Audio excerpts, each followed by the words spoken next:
Hey church family, Melissa here with today's devotional. As a mom, you never forget the day that your children are born. Luckily, sometimes we get to forget the physical parts, but not usually the circumstances. The day that our youngest child was born was a little bit chaotic. Brent was working 2 jobs at the time and trying to make sure that we were all taken care of. About 7 days before my due date, it was about 1 o'clock in the morning, and I felt a shift. I went to the bathroom, and sure enough, my water had broken. I couldn't move much without issues, so I began to call for Brent, and call for Brent, and call for Brent. However, he was so tired that he couldn't hear me in his deep sleep. I kept trying with no answer. Finally, I figured out a way to get to him and wake him up. And then we had to call my brother-in-law to come and stay with our son, Ryan. And we called, and we called, and we called. Finally, my mother-in-law answered, and we thought, okay, the ball is rolling now. Luckily, I wasn't having too many contractions yet, but I knew we needed to get to the hospital sooner rather than later. It took my brother-in-law another hour to get to our house, so we were definitely ready to go. And as soon as he pulled up, we got in the car and we headed off. And during that early morning ride to the hospital, Brent and I were filled with fear and anticipation and excitement and hesitation all at the same time. It was kind of like this dreamy little place to know that there was no stopping this step into a new way of living. Our lives were going to be changed from a family of 3 to a family of 4.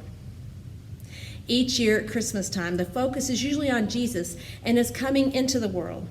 But I often wonder what those days and moments before his birth were like for Mary and Joseph. I looked it up, and it's 90 miles from Nazareth to Bethlehem. With walking up to 10 miles a day, that would take over a week. And more than likely with the terrain, it would have been about 2 weeks. And if you add that up for the walk there and the time of the census and the walk back, Mary had to know that this was the point of no return. Her life as she knew it in Nazareth would never be the same. 2 weeks gives a lot of opportunity to think about things, especially when you're on a journey of 90 miles with no other entertainment. Can you imagine not having your cell phone for a trip? Or very other few people to talk to. So I can only imagine the conversations between Mary and Joseph during that time. Their fears, their anticipation, their excitement and hesitation, all while knowing something that the rest of the world didn't. They had been set apart for this special time. They were in the threshold of something so much bigger than themselves. For 400 years, God had been silent, and now they were experiencing the last days of the world before Jesus, the light of the world, who was coming into it. What an amazing and scary and incredible place to be in. And as exciting as that sounds, we also have to think of the flip side of that, the less glamorous parts. Mary and Joseph were alone. To be in this condition of pregnant and not wed, they'd been cast aside. Think about it. If you were going to the town of your ancestry and everyone else in your family was going to be there too, wouldn't you think someone would have taken them in? An aunt, an uncle, a cousin? There was no place for a pregnant woman to give birth other than the place that the animals were kept. In this liminal space, this threshold, they were alone, yet they pressed on. Over the past 8 months, there have been so many times we've all felt some sort of loneliness in this. We've celebrated milestones apart from one another. We've stayed home, tucked in, and tried our best to do the right thing at the right time. We've had a roller coaster of emotions, from fear to anticipation, to hesitation, to hope, to disappointment. After this amount of time, we are tired and we're weary of being in this threshold. But yet, we too must press on. Mary's journey to Bethlehem began with a visit from an angel.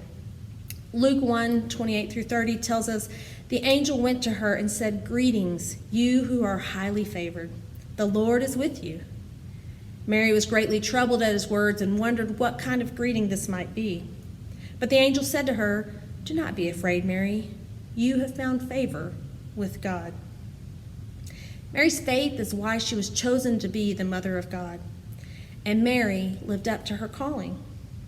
Ephesians 4, 1 through 6, it's Paul who urges us to live a life worthy of the calling you have received. Be completely humble and gentle. Be patient, bearing with one another in love. Make every effort to keep the unity of the Spirit through the bond of peace. For there is one body and one Spirit, just as you were called to one hope when you were called. One Lord, one faith, one baptism, one God and Father of all, who is over all and through all and in all. 90 miles from Nazareth to Bethlehem. In the threshold of this place, I believe Mary and Joseph found themselves in this space, bearing with one another, gentle and patient. They had the faith and knowledge of looking forward into what was about to be new for the whole world. A faith that reminds us again today that there is one Lord, one God who is over all and in all and through all. So that is my prayer for you today, to lean into our omnipotent God who is with us through it all. God bless you.